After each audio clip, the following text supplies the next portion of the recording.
हम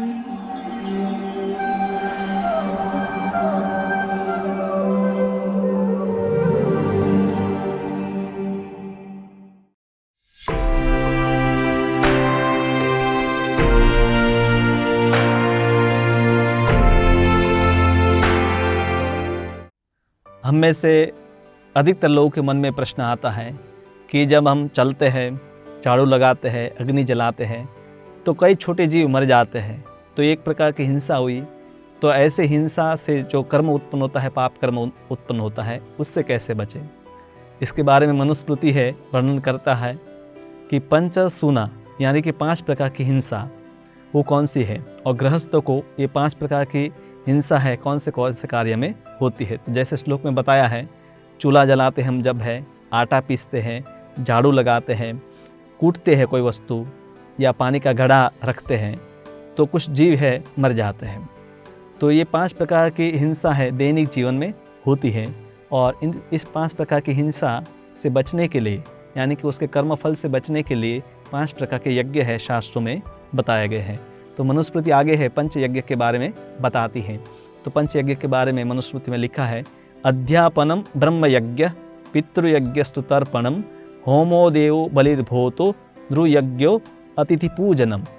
तो ये 5 जो यज्ञ है इस प्रकार से, सबसे पहले है ब्रह्मयज्ञ, दूसरा है पितृयज्ञ, तीसरा है देवयज्ञ, चौथा है नृयज्ञ या भूत यज्ञ या मनुष्य यज्ञ, और 5वां है अतिथि यज्ञ। तो ये पंच यज्ञ का प्रयोजन ही है कि भगवान विष्णु को संतुष्ट करने की क्रिया, या हम उसके द्वारा है कृतज्ञता व्यक्त करते हैं। तो ब्रह्म यज्ञ का अर्थ है कि संध्या वंदन, स्वाध्याय और शास्त्रों का पठन इत्यादि। पितृयज्ञ का अर्थ है कि हमारे जो पितृ है, माता पिता है, गुरुजन हैं, उनके प्रति कृतज्ञता व्यक्त करना, उनको तृप्त करने वाली क्रियाएं करना। और देवयज्ञ यानी कि अग्निहोत्र इत्यादि के द्वारा देवताओं को संतुष्ट करना। ध्रुवयज्ञ यानी कि जो अन्य जीव हैं उनके प्रति अपनी कृतज्ञता व्यक्त करना, उनको अन्न जल इत्यादि अर्पण करके। और अतिथि यज्ञ यानी कि उनका अतिथि का स्वागत, उनको भोजन अन्न इत्यादि अर्पण करना। तो ये 5 प्रकार के यज्ञों का विधान शास्त्र में किया गया है, और पूर्व काल में लोग हैं इसका ठीक से नियमित रूप से पालन करते थे। स्वयं है शास्त्रों को पढ़ते थे या सुनते थे, नियमित रूप से अपने पितरों को श्राद्ध तर्पण इत्यादि अर्पण करते थे, देवताओं के लिए सुबह शाम अग्निहोत्र करते थे। फिर अन्य जीवों के लिए, जैसे अन्य प्राणी हैं या कोई भी प्रकार के जीव है, उनको भोजन और जल अर्पण करते थे। और कोई भी अतिथि आता था तो उनका भी वो अच्छी तरह से स्वागत करते थे, उनको भोजन इत्यादि अर्पण करते थे। पर हम देखते हैं कि कलयुग में अधिकतर लोगों के लिए ये करना काफ़ी कठिन हो गया है। उनकी या तो क्षमता नहीं है या वो जानते नहीं हैं। तो इसके बारे में बताया है मनुस्मृति में कि जो भी ये 5 प्रकार के यज्ञ करता है तो पंचसूना का जो दोष है, 5 प्रकार के जो पाप या हिंसा है, उसके दोष से वो मुक्त हो जाता है। तो कलयुग में किस प्रकार से पंच यज्ञ हो सकते हैं, क्योंकि वर्तमान की स्थितियाँ भिन्न हैं और लोगों की समझ और क्षमताएँ भी भिन्न हैं।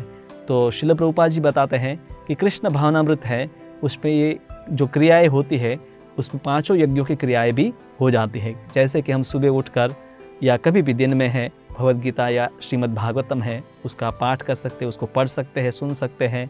उसके अलावा माता पिता है, गुरुजन हैं, उनका आदर, उनकी आज्ञा का पालन इत्यादि करने से जो दूसरा यज्ञ है पितृयज्ञ हो जाता है, और शास्त्रों का अध्ययन करने से ब्रह्म यज्ञ हो जाता है।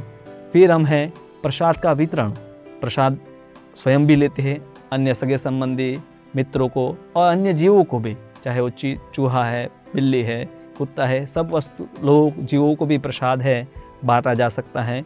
तो इस प्रकार से नृयज्ञ या अन्य जीवों के प्रति जो हमारी कृतज्ञता है उसको हम व्यक्त करते हैं।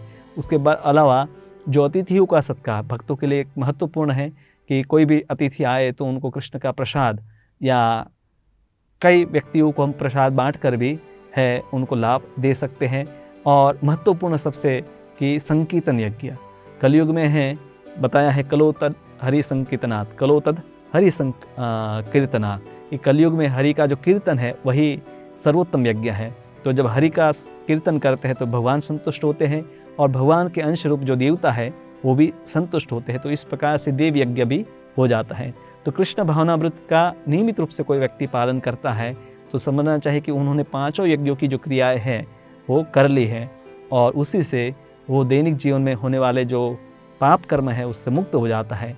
हालांकि हमें जानबूझकर प्रयास नहीं करना है कि ऐसे कोई जीवों की हिंसा हो, पर अनायास अनजाने में कोई जीव की हिंसा हो जाती है तो एकमात्र कृष्ण भावनामृत का आश्रय लेकर ही आप ये कर सकते हैं और इन प्रकार के जो पाप कर्म जो होते हैं उससे मुक्त हो जाएंगे। अन्यथा अगर ऐसा नहीं करते हम नियमित रूप से कृष्ण भावनामृत के इन सब अंगों का अभ्यास, तो हमें उन कर्मों का फल भोगना ही पड़ेगा किसी न किसी रूप में। तो अच्छा है कि हम प्रतिदिन है महामंत्र हरे कृष्ण कृष्ण कृष्ण हरे हरे, हरे राम राम राम हरे हरे, इसका कीर्तन करें, श्रील प्रभुपाद जी की पुस्तकों का अध्ययन करें और प्रसाद सबको बांटे। तो इस प्रकार से 5 यज्ञों की जो क्रियाएं हैं कलयुग में बहुत सरलता से की जा सकती हैं। हरे कृष्णा। ऐसे ही और भक्तिमय कार्यक्रमों के लिए देखिए हरे कृष्णा टेलीविजन। इसे प्राप्त करने के लिए आप अपने केबल अथवा DTH ऑपरेटर से संपर्क करें तथा और अधिक जानकारी के लिए आज ही डायल करें 8767 845 845।